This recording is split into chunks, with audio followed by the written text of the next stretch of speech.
That was supposed to be her line. Mason Reed stared at Sebastian Cole across the private elevator and felt the entire universe make a clerical error.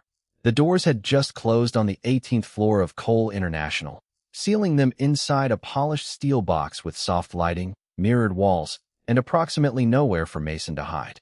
Sebastian stood beside him in a charcoal suit that probably cost more than Mason's monthly rent, one hand resting loosely at his side, his expression calm in the way only extremely powerful people could afford to be calm. "You are different from what I expected," Sebastian had said. 7 harmless words. Except Mason knew those 7 words. He had read them at 2 in the morning while eating cereal over his kitchen sink. They belonged to Charlotte Bennett. The heroine. The actual heroine. Mason was not Charlotte. Mason was not even supposed to be important enough to receive dialogue. Different, Mason repeated, mostly because his brain had abandoned every useful vocabulary word. Sebastian's gray eyes settled on him. Is that surprising? Yes. Deeply. Cosmically.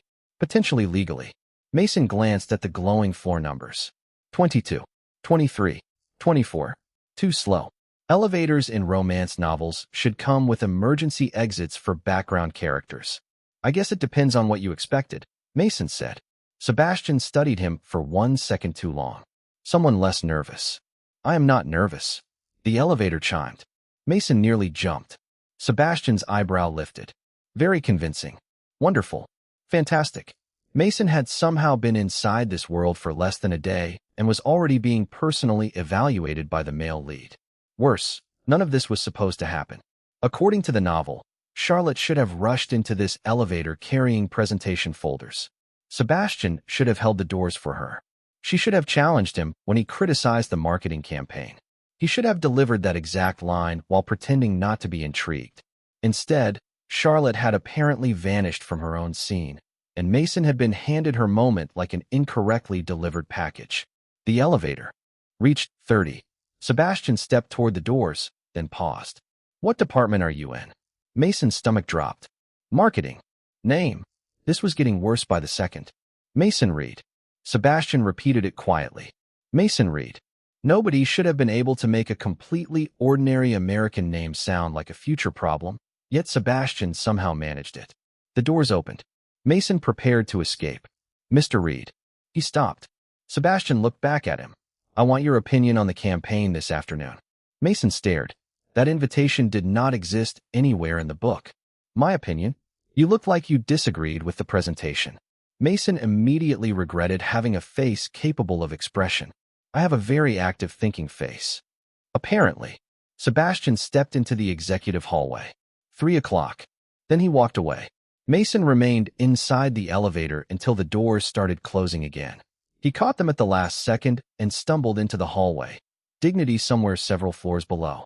24 hours earlier, his biggest problem had been choosing between reheated pizza and leftover Chinese food. He had been sitting in his small Chicago apartment, reading the latest chapters of a ridiculously addictive corporate romance on his phone. Sebastian Cole was the cold billionaire chief executive officer. Charlotte Bennett was the brilliant marketing strategist destined to challenge him, understand him, and eventually fall in love with him. Mason had opinions about both of them. Many opinions. If these two people communicated like functional adults, he had told his empty apartment, this book would be 50 pages long. He had fallen asleep sometime after midnight with the novel still open on his chest. When he woke, Chicago was gone. His apartment was gone. Even his familiar scratched coffee table was gone. Mason opened his eyes inside a sleek Manhattan apartment overlooking the East River, wearing pajamas he had never bought, beside a phone he had never seen. His first thought had been burglary. His second had been kidnapping. His third arrived when he found an employee badge on the kitchen counter. Mason Reed, Jr., Marketing Coordinator, Cole International. He had searched the novel immediately. His own name did not appear once. He searched again. Nothing. Finally, buried halfway through Chapter 4, he found the only reference that could possibly be him. A junior marketing employee carried the presentation folders into the room. That was it. No name. No dialogue. No character arc. He was not a supporting character. He was office furniture with health insurance. Mason had created one simple survival rule before leaving the apartment that morning. Stay invisible. Then Charlotte got delayed in traffic. Mason was handed her folders. Someone sent him upstairs in her place. And now Sebastian Cole, the man who was never supposed to notice him, had just scheduled a private meeting. Mason looked down the hallway where Sebastian had disappeared. "Okay," he whispered. "I think the story picked the wrong person." Mason spent the next 4 hours discovering that being invisible was surprisingly difficult when the universe had apparently reassigned him someone else's romantic schedule. At 9:15, he returned to the marketing department and immediately searched the office directory for Charlotte Bennett. She existed. Thank goodness. Senior marketing strategist. Same title. Same profile photo. Same heroine. Mason nearly hugged his computer monitor. If Charlotte existed, then this could still be fixed. All he needed to do was avoid Sebastian, redirect every important scene back to Charlotte, and continue living the peaceful life of an unnamed employee carrying folders until he figured out how to wake up in Chicago. Simple, reasonable, completely achievable. At 9:40, Charlotte finally arrived, apologizing to everyone because a stalled bus had turned her commute into a 90-minute tour of Manhattan traffic. Mason watched her from across the office. She looked exactly as the novel described her. Blonde hair pulled into a practical ponytail, blue eyes, confident posture, and the expression of someone who could dismantle a terrible marketing proposal without raising her voice. "Perfect," Mason whispered. Charlotte looked over. "Sorry." Mason smiled too quickly. "Nothing. Welcome to work." She stared at him for a second, then laughed. "You work here too, right?" "Of course." Alternate universe, Mason apparently knew her. Fantastic. Another detail the book had neglected because background employees apparently did not qualify for biographies. By 11:30, Mason had developed a restoration plan. The original coffee shop scene was supposed to happen at 12:15.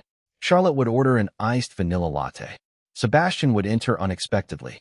They would argue about whether branding should prioritize loyalty or growth. Romantic tension would begin.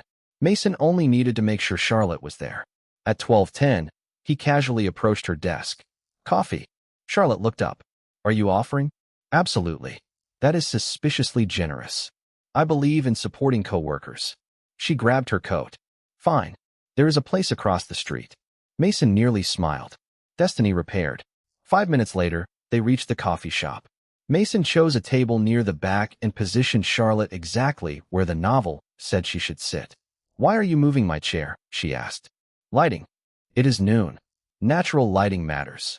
Charlotte gave him a look that suggested he might need professional assistance. Then Mason saw Sebastian enter. Right on schedule. Dark coat. Phone in hand. Calm expression. Mason's entire body relaxed. Finally, the story was cooperating. Sebastian looked around the cafe.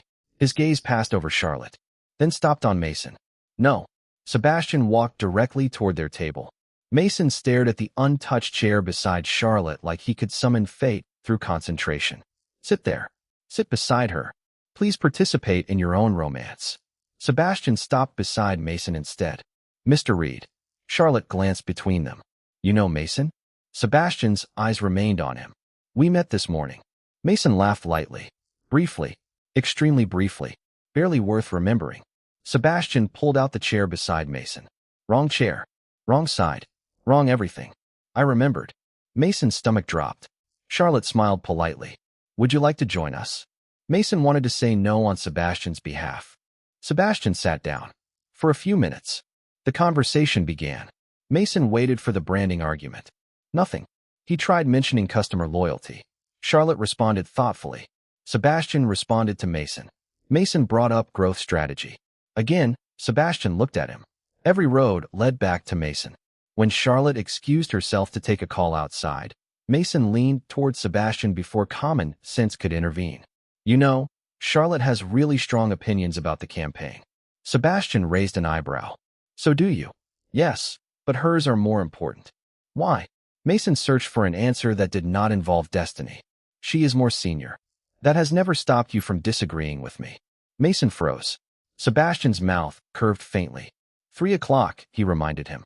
"Do not disappear." Then he stood and left.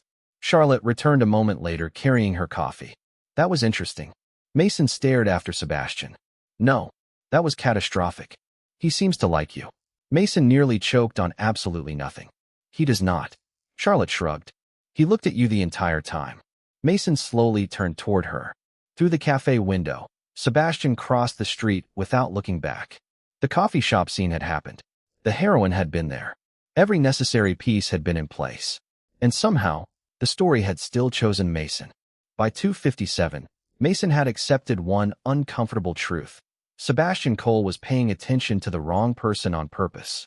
That possibility was significantly worse than a malfunctioning plot, because malfunctioning plots could theoretically be repaired. Human choices were much less cooperative. Mason stood outside Sebastian's office holding a marketing brief and reminding himself that this meeting had never existed in the novel. No Charlotte. No scripted dialogue. No convenient chapter summary telling him how badly this could go. Just Mason, a billionaire, and several hundred square feet of expensive uncertainty. "Come in," Sebastian called from inside. Mason entered. Sebastian sat behind a dark walnut desk with Manhattan stretching beyond the windows. Afternoon sunlight reflecting across glass. Towers. "Close the door." Mason did. Quietly. Very quietly. "You asked for my opinion," Mason said. "I did." Sebastian gestured toward the chair opposite him. Mason sat. Sebastian opened the campaign proposal. "Tell me what is wrong with it." Mason blinked. "That is a broad invitation. You looked unhappy during the presentation. My face has betrayed me several times today." I noticed. Of course he had. Mason studied the proposal, then pointed toward the audience strategy. "This assumes younger customers care about prestige because older customers do." Sebastian leaned back. "You disagree?" "Completely. They care about identity. If the campaign tells them the product is expensive, they hear expensive. If it tells them the product understands them, they might actually listen." Sebastian watched him instead of the document. Mason tried to ignore that. "Charlotte probably has a stronger analysis," he added. Sebastian's expression shifted. "Why do you keep mentioning Charlotte?" Mason froze. "I work with her. So do 40 other people. She is talented." "I agree. Smart." "Yes." "Interesting." Sebastian folded his hands. "Are you recommending her professionally or personally?" Mason nearly dropped the brief. "Professionally. You sound disappointed." "I am not disappointed. You also said you were not nervous in the elevator." Mason stared at him. "Do you keep records of everything I say?" Sebastian's mouth curved slightly. "Only the memorable parts." That sentence was not in the book. Mason knew because if it had been, he would have remembered throwing his phone across his Chicago apartment at 2 in the morning. He looked down at the proposal. "The campaign needs stronger customer research." Sebastian let the subject change happen, which was almost suspiciously kind. They spent 20 minutes reviewing the document. Mason forgot the plot for brief stretches and argued the way he would have in his old job, challenging assumptions, questioning numbers, and once telling Sebastian that a slogan sounded like it had been written by a committee trapped in an airport lounge. Sebastian actually laughed. Not the controlled half-smile from the elevator. A real laugh. Mason stopped. Sebastian noticed. "What?" "Nothing. You were staring. You laughed." Sebastian raised an eyebrow. "I do that occasionally. Not often," Mason thought. In the novel, Charlotte had been the first person to make him laugh during Chapter 9. That scene had mattered. Mason's stomach tightened. Another moment stolen. Another line shifted. Another piece of Charlotte's story landing in his hands. "I should go," Mason said suddenly. Sebastian looked surprised. "We are not finished." "I think we are." Mason stood. "Send me the revised brief. I will review it tonight." Sebastian's tone stayed calm, but his eyes sharpened. "You were relaxed 30 seconds ago." "Temporary condition." Mason reached the door. "Mr. Reed." He stopped. Sebastian stood behind the desk. "You keep acting like being noticed is a problem." Mason's hand tightened around the folder. "Sometimes it is." "Why?" Mason looked at him. "Because you are supposed to notice someone else. Because every time you choose me, a story I understand becomes something I do not. Because I have no idea what happens to background characters who replace the heroine." Instead, Mason said, "I like knowing where I stand." Sebastian considered that. "And you think you know where everyone else stands?" Mason's heartbeat shifted. "Usually." Sebastian's gaze held his. "Then perhaps that is your mistake." Mason left without answering. 10 minutes later, he reached his desk and found a paper coffee cup waiting beside his keyboard. No note. No name. Just one vanilla latte made exactly the way he had ordered it at lunch. Mason looked across the office toward Charlotte. She lifted both hands. Not me. His phone buzzed. A message from Sebastian appeared. You forgot to finish your coffee earlier. Mason stared at the screen. That was Charlotte's coffee. Her scene. Her detail. Her slow burn moment. Mason looked toward the executive elevators as the doors closed in the distance. The story was not merely placing him where Charlotte should have been anymore. Sebastian was starting to choose him even when the story was not watching. The next morning, Mason made a decision that felt both mature and deeply suspicious. He was going to fix the story before the story fixed him. By 8:15, he had a plan. By 8:20, Charlotte had already ruined it by being reasonable. You want me to take the Anderson account? She asked, standing beside Mason's desk with a folder tucked under one arm. Yes. The account Sebastian personally assigned to you yesterday. Exactly. Charlotte narrowed her eyes. Why? Mason smiled with the confidence of a man whose explanation had not yet been tested by reality. Professional development. For me. For everyone. That means nothing. It means many things. Charlotte leaned against the desk. Mason. He looked away. The office around them had begun filling with morning noise, keyboards clicking, phones ringing, someone arguing quietly about a conference room reservation. Normal sounds. Safe sounds. None of them belonged in a romance novel. You are trying to get me into another meeting with him, Charlotte said. Mason nearly dropped his pen. That is an aggressive interpretation. Yesterday you rearranged my lunch, moved my chair, praised me like you were writing my recommendation letter, and then disappeared the second he started talking to you. Mason stared at her. You noticed all of that? I have eyes. That was inconvenient. Mason lowered his voice. You and Sebastian work well together. Charlotte gave him a long look. So do you. Different situation. Why? Because you are the heroine, Mason thought. Because he is supposed to fall for you. Because every time he remembers my coffee order, I lose another piece of the map that tells me what happens next. Instead, he said, he respects your work. He respects yours too. Yes, but yours has narrative potential. Charlotte blinked. What does that mean? Nothing. Ignore me. Mason stood and grabbed the Anderson folder. I will handle it. Charlotte crossed her arms. You are weird today. Today. Fair point.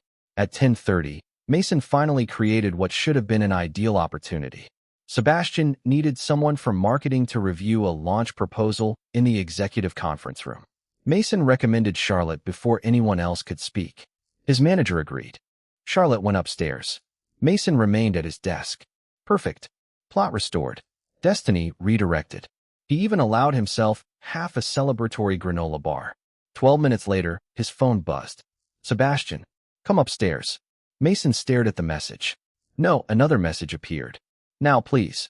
Mason looked toward Charlotte's empty desk as if she had personally abandoned him in battle. He took the elevator to the executive floor and found Charlotte already seated in the conference room, reviewing charts. Sebastian stood near the window. When Mason entered, Sebastian looked directly at him. Good. Mason stopped. Good. You are here. Charlotte covered a smile with her coffee cup. Mason sat as far from Sebastian as professionally possible. The meeting began. Mason tried to remain silent. It lasted 3 minutes. Sebastian asked a question about customer retention. Charlotte answered. Sebastian nodded, then looked at Mason. You disagree. Mason froze. I did not say anything. Your face did. My face needs training. Charlotte laughed. Sebastian almost smiled. Mason sighed and gave his opinion. 10 minutes later, they were all debating the launch plan, and for one dangerous stretch of time, Mason forgot he was supposed to be correcting anything. Charlotte was sharp. Sebastian listened. Mason challenged both of them. It felt less like a scripted romance and more like 3 competent people solving a problem. Then the meeting ended. Charlotte gathered her papers and left first. Mason followed. Mr. Reed. He stopped in the doorway. Sebastian remained by the table. You were trying to avoid this meeting. Mason turned. I was busy. You recommended Charlotte instead. She is excellent. I know. Sebastian stepped closer, expression thoughtful rather than annoyed. But every time I ask for you, you send her. Mason's heartbeat changed. Maybe I think you should spend more time with her. Sebastian's gray eyes held his. Why? Mason swallowed. Because she makes sense. Sebastian was quiet for a moment. And I do not. That is not what I meant. Then what did you mean? Mason had no safe answer. Sebastian studied him, then said, "You act like there is a correct version of my life, and somehow I keep disappointing you by choosing differently." Mason forgot to breathe. Sebastian took one step back, giving him space. "If you know something I do not, Mason, eventually you are going to have to tell me." Mason left Sebastian's office with one goal: stop giving the man reasons to look at him like that. It was a reasonable goal, mature even. By lunchtime, Mason had failed twice. The first failure came when Sebastian sent him a revised campaign deck with a single note: "Your criticism was correct." The second arrived 15 minutes later when a cup of vanilla latte appeared beside Mason's keyboard, exactly the same order as yesterday. Mason stared at it. Charlotte rolled her chair closer. "Again? Apparently. You look offended." "I am being aggressively remembered." Charlotte laughed. "That is not a real problem. It is when the person remembering you is supposed to be emotionally occupied elsewhere." Charlotte stopped smiling. "There you go again." Mason looked at her. "What? Supposed to?" He immediately became fascinated by his laptop. Charlotte folded her arms. "You keep using that word like you have access to some private instruction manual." Mason's stomach tightened. "I speak strangely under stress. You also keep trying to make me spend time with Sebastian. He is charming." Charlotte raised an eyebrow. Mason reconsidered. "Eventually." "Mason." Her voice softened. "I do not like him." He looked up so fast his chair squeaked. "You what?" "Not romantically. But you barely know him." "Exactly. That is how these things start." Charlotte stared at him. "Are you trying to convince me to develop feelings on a schedule?" Mason opened his mouth, closed it. "Excellent question. Terrible timing." Charlotte leaned closer. "Why does this matter so much to you?" Mason glanced around the office. People were eating lunch, typing emails, discussing weekend plans. Nobody looked like a fictional character. Nobody looked scripted. "Because you make sense," he said quietly. "You are smart. He respects you. You challenge him. You are—" He stopped before saying heroine. Charlotte's expression became thoughtful. "And you think that means we should be together?" Mason nodded weakly. "Something like that." Charlotte looked past him toward the glass wall separating the marketing floor from the hallway. "Then you should probably explain that to him." Mason followed her gaze. Sebastian was standing outside the department speaking with a senior vice president. Except his eyes were on Mason. "Again." Charlotte lowered her voice. "Because he is definitely not looking at me." Mason turned back. "Please stop saying things like that." "Why?" "Because I am trying to maintain a manageable level of denial." Charlotte smiled. "How is that going?" "Poorly." His phone buzzed. Another message from Sebastian. "Dinner tonight. We need to discuss the Anderson launch." Mason stared at it. According to the novel, tonight was supposed to be Sebastian and Charlotte's first working dinner. The restaurant. The corner table. The argument over dessert. Mason remembered every detail. He stood abruptly. "Charlotte." She looked suspicious immediately. "No, I have not asked anything yet." "You have the face." "What face?" "The one that says you are about to rearrange my evening." Mason held out the phone. "He wants to discuss Anderson over dinner." Charlotte read the message. "With you. It should be you." There is that word again. "You are leading the research. And you are leading the campaign revision. I can brief you." Charlotte handed the phone back. "Go to dinner, Mason." "I cannot." "Why?" "Because that table belongs to you." "Because he is supposed to remember what dessert you order." "Because if I sit there, I do not know what the story will take next." Mason forced a smile. "I already have plans." Charlotte glanced at his empty calendar on the monitor. "Plans with who?" "Myself." "Cancel. That relationship is fragile." She laughed and walked away before he could argue. At 7:15, Mason sat across from Sebastian in a quiet restaurant overlooking the East River, exactly where Charlotte was supposed to be. Same corner table, same candle, same skyline. Mason felt like he had broken into somebody else's memory. Sebastian closed the menu. "You have been distracted since we arrived." "Long day." "You keep looking at that chair." Mason froze. The empty chair beside him was the one Charlotte had occupied in the original chapter. "Do I?" "Yes." Sebastian's gaze sharpened. "You also knew I would choose this table." Mason's fingers tightened around his water glass. "Lucky guess. You said the same thing about the campaign meeting." "I believe strongly in consistency." Sebastian was quiet for a moment. Then he leaned back, studying Mason with uncomfortable patience. "You knew I was going to say that." Mason's pulse jumped. "Say what?" "That you were distracted." Anyone could notice that. You answered before I finished the sentence. Mason looked down. The city lights shimmered across the glass. Sebastian continued, calmer now. You know where I will sit. You know which questions I will ask. You keep putting Charlotte in places before I have decided who I want there. Mason could hear his own heartbeat. Sebastian's voice softened. So tell me, Mason, are you predicting me, or are you trying to correct me? Mason stared at Sebastian across the restaurant table and briefly considered pretending he had forgotten English. Unfortunately, Sebastian looked patient enough to wait through an entire language course. Correcting you is a strong phrase, Mason said. Is it inaccurate? I prefer guiding. Sebastian raised one eyebrow. That is worse. Mason looked toward the East River, where city lights stretched across the dark water in trembling ribbons. This dinner was wrong. The table was wrong. The conversation was wrong. Even the silence was wrong. Charlotte should have been sitting here, challenging Sebastian about work, while slowly realizing he was not as distant as everyone believed. Instead, Mason was occupying her chair and trying not to confess that he had read the entire evening before it happened.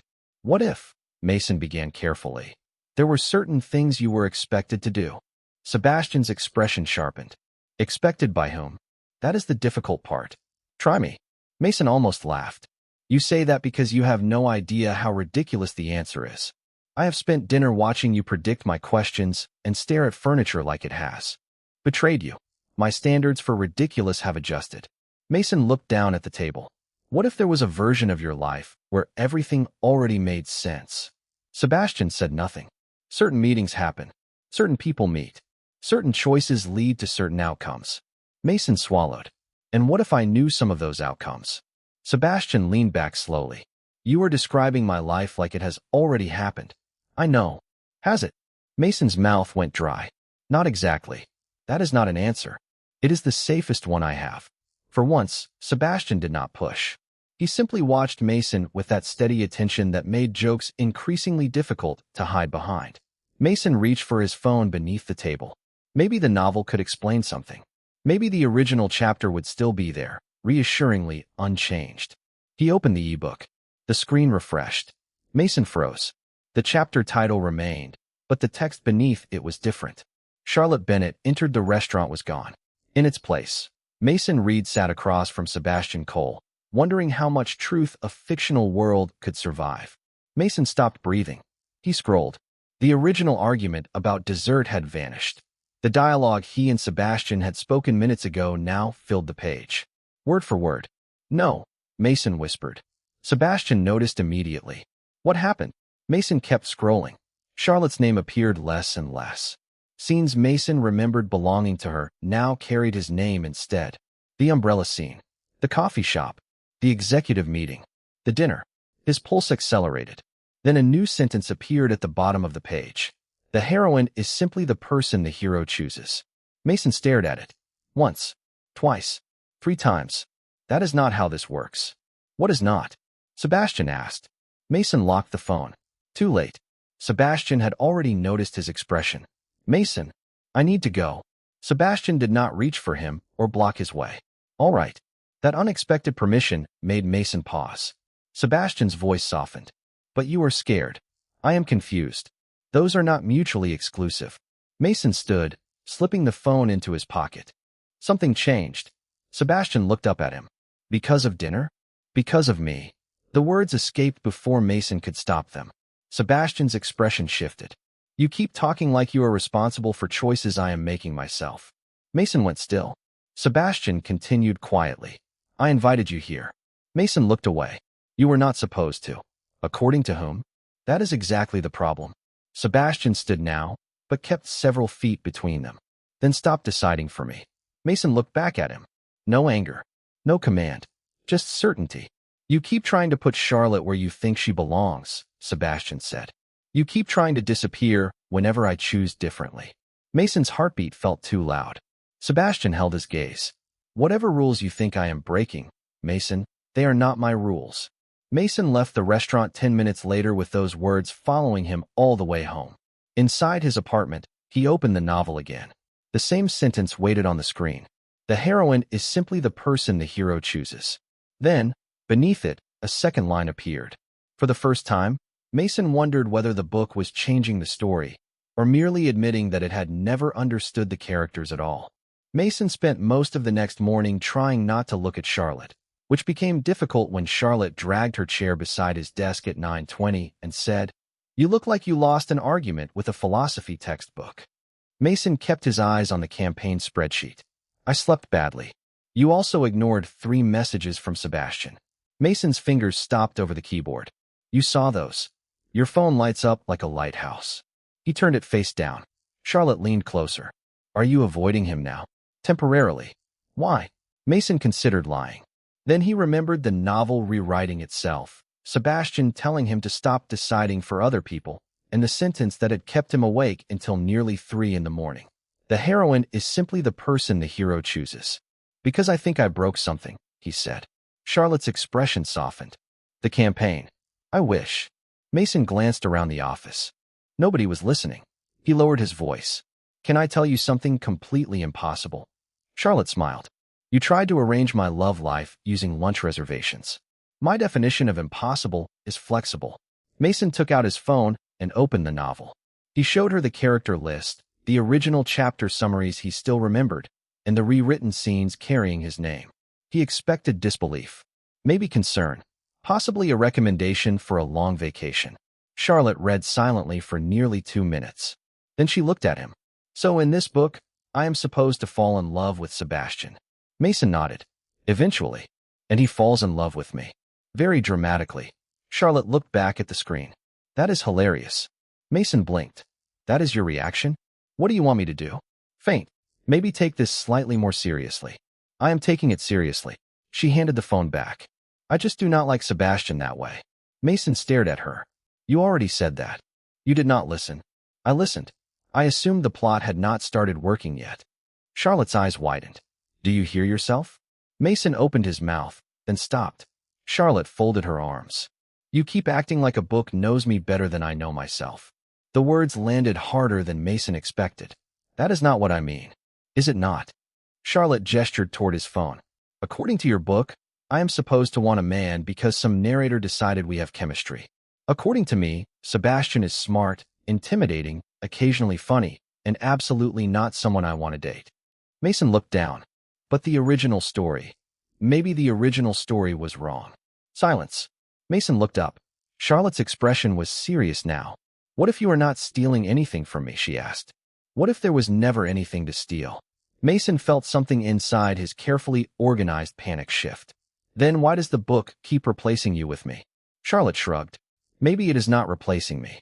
It literally changed my name into your scenes. Or maybe it is updating." Mason stared. Charlotte continued. "You said the book started changing after Sebastian began making different choices." "Yes." "Then maybe it is not controlling him." She pointed at the phone. "Maybe it is following him." Mason looked at the rewritten page again. He had spent days assuming the story was forcing Sebastian toward him. He had never seriously considered the opposite. Charlotte stood. "Also, for the record, Sebastian does not look at you because a book told him to." Mason swallowed. "You cannot know that. I work in marketing. Reading attention is basically my job." She smiled. "And that man tracks you across a room like everyone else is background noise." Mason covered his face. "Please never say that again." You needed to hear it. His phone buzzed beneath his hand. "Sebastian, are you free for lunch?" Mason stared at the message. Charlotte looked over his shoulder. "Well, I am considering moving to another floor." "Coward." "Strategic retreat." "Mason." He looked at her. Charlotte's voice softened. "Stop using me as an excuse." That silenced him. She returned to her desk, leaving Mason alone with the message. He opened the novel. A new paragraph appeared almost immediately. Charlotte Bennett had never wanted the ending written for her. Mason stopped breathing. Another line formed beneath it. Perhaps the story had not chosen the wrong heroine. Perhaps there had never been a heroine at all. Mason did not answer Sebastian's lunch message for 23 minutes. He knew because he watched the timestamp change while pretending to review customer data. At minute 24, another message arrived. "You can say no." That somehow made everything worse. No pressure. No command. No convenient excuse to blame Sebastian for making the choice difficult. Mason stared at the words until Charlotte rolled her chair past him and said, "If you keep looking at your phone like that, it is going to develop self-esteem issues." Mason sighed. He said I can say no. Then say no. I do not want to. Charlotte stopped. There is your answer. Mason hated how simple she made it sound. He typed, "Lunch works," before courage could file an appeal. 20 minutes later, he sat across from Sebastian at a quiet table in the executive dining room. No scripted restaurant. No famous scene. No heroine's chair. Just 2 plates of sandwiches and a window overlooking Manhattan. Sebastian set down his coffee. You have been avoiding me. Mason looked at his lunch. I have been thinking. That is not mutually exclusive. You have been spending too much time around me. I noticed. Mason almost smiled. Almost. Then Sebastian's expression softened. Did I do something wrong? The question caught Mason off guard. No. Then why do you look uncomfortable every time I choose to spend time with you? Mason swallowed. There it was. Choose. That word again. Because I do not know if your choices are really yours. Sebastian went very still. Mason continued before he lost his nerve. I know things about your life I should not know. I know conversations before they happen. I know places you were supposed to go. I know who you were supposed to meet. Sebastian's gray eyes stayed on him. Charlotte. Mason nodded. Yes. And you think I am interested in you because something is making me interested in you. I do not know. Do you want me to be? Mason's heart stumbled. That is not fair. Why? Because I am the one who does not know what is real. Sebastian leaned back, giving him space. Then forget what you think you know. Mason looked up. That is difficult when I have an entire book telling me what your life was supposed to look like. Then do not ask the book. Sebastian's voice was calm. Ask me. Mason stopped breathing for half a second. The dining room noise seemed to fade around them. What do you want? Mason asked quietly. Sebastian did not hesitate. You. Simple. Direct. No dramatic music. No scripted speech. Somehow that made it feel more dangerous. More real. Mason looked down at his hands. You barely know me. I know you argue when everyone else agrees with me. Sebastian counted calmly on his fingers. You make terrible excuses when you are nervous. You care too much about people having choices, even while trying to make those choices for them. You drink vanilla lattes and pretend you do not like them because you think the order sounds embarrassing. Mason stared. How do you know that last part? You looked around before ordering. Mason covered his face. That is horrifyingly observant. Sebastian almost smiled. I also know you keep trying to disappear whenever I get closer. Mason lowered his hands. Because what if this is not supposed to happen? Sebastian's expression changed. Softer now. Mason, you keep asking whether this is supposed to happen. He paused. I am asking whether you want it to. Mason could not answer immediately. That was the problem. He did want it. Somewhere between the elevator, the coffee, the arguments, and Sebastian remembering details no narrator had told him to remember, Mason had stopped seeing him as a character. He saw a person, a frustrating, observant, unexpectedly patient person who kept choosing him. I am scared, Mason admitted. Sebastian nodded. I know. I might wake up tomorrow and be back in Chicago. I know. I might never get back at all. I know that too. Mason looked at him. And you are still okay with this? Sebastian's voice was quiet. I am not asking you to promise me forever. He held Mason's gaze. I am asking you to stop rejecting today because you are afraid of tomorrow. Mason felt something inside him finally loosen. His phone buzzed in his pocket. The novel. He knew it without looking. For once, Mason did not reach for it. Sebastian noticed. Not checking. Mason shook his head. No, why? Mason looked at him across the table. Because you already answered the question I actually cared about. Mason waited until that evening to check the novel again. It was not bravery. It was procrastination with better branding. He sat alone in his Manhattan apartment with takeout cooling on the kitchen counter and his phone resting face down on the table like it had personally offended him. For the first time since arriving in this world, Mason had gone several hours without checking whether a book approved of his decisions. That should have felt ridiculous. Instead, it felt important. At 8:17, he finally turned the phone over and opened the novel. The character page loaded first. Mason frowned. Something was missing. Sebastian Cole was still there. Charlotte Bennett was still there. Mason Reed was still there.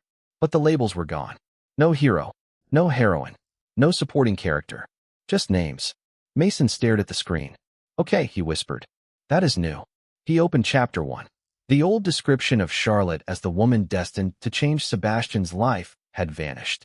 Chapter for no longer called Mason an unnamed marketing employee. Every scene still existed, including the elevator, the coffee shop, the campaign meeting, and the dinner, but now they read like events instead of instructions. Nobody was supposed to stand anywhere. Nobody was destined to say anything. Mason scrolled faster. The final chapter was gone completely. In its place were dozens of blank pages. His phone buzzed. A message from Charlotte appeared. Please tell me you finally stopped trying to organize my non-existent romance. Mason smiled. Working on it. Her reply came immediately. Progress. Another message appeared before Mason could put the phone down. Sebastian, are you home? Mason hesitated, then typed yes. 3 dots appeared. Would you like company? Mason stared at the question. Not I am coming over. Now we need to talk. A choice. Again. He typed yes. 25 minutes later, the doorbell rang. Sebastian stood outside wearing a dark wool coat over his work clothes, holding 2 paper coffee cups. Mason looked at them. You brought coffee at 9 at night. You once told me caffeine does not affect you. I say many irresponsible things. Sebastian handed him 1 cup. Vanilla latte. Mason smiled despite himself. You remembered. Apparently, I am good at that. They moved toward the living room. Sebastian noticed the phone on the table. Did you check? Mason nodded. The book changed again. Good change or terrifying supernatural change. Somewhere in the middle. Mason opened the character page and handed him the phone. Sebastian read silently. No heroine. No hero either. Should I be offended? Deeply. Your fictional job security is collapsing. Sebastian smiled and scrolled to the blank ending. Nothing. Nothing. He returned the phone. Mason looked at the empty pages. I still do not know why I am here. I do not know if I can go back to Chicago. I do not know whether tomorrow changes everything again. Sebastian sat beside him, leaving comfortable space between them. That scares you. Mason laughed softly. Completely. Good. Mason turned. That is a strange response. It means you are not pretending anymore. Sebastian's expression softened. And neither of us knows what happens next. Mason looked at the blank page again. Days ago, that would have felt like failure. He had survived by knowing the plot, anticipating scenes, and treating uncertainty like an emergency. Now uncertainty looked strangely like freedom. Charlotte said something yesterday, Mason said. She asked whether the original story might have been wrong before I ever got here. Sebastian considered that. Was it? Mason looked at him. About her feelings? Yes. About mine. Mason smiled. Apparently. Sebastian laughed quietly. Mason set the phone down. Their hands rested on the couch cushion, only a few inches apart. Sebastian did not move closer. He simply turned his palm upward, offering rather than assuming. Mason looked at his hand, then at Sebastian. Is this another choice? Everything is. Mason placed his hand in Sebastian's. Warm fingers closed gently around his. No dramatic revelation followed. The apartment did not shake. The book did not glow. Nothing magical happened at all, and somehow that mattered most. Mason leaned back against the couch and let himself breathe. What happens tomorrow? He asked. Sebastian looked toward the dark Manhattan skyline beyond the windows. I have a board meeting at 9. Mason groaned. Romance is dead. Lunch at noon. Better. Sebastian squeezed his hand once.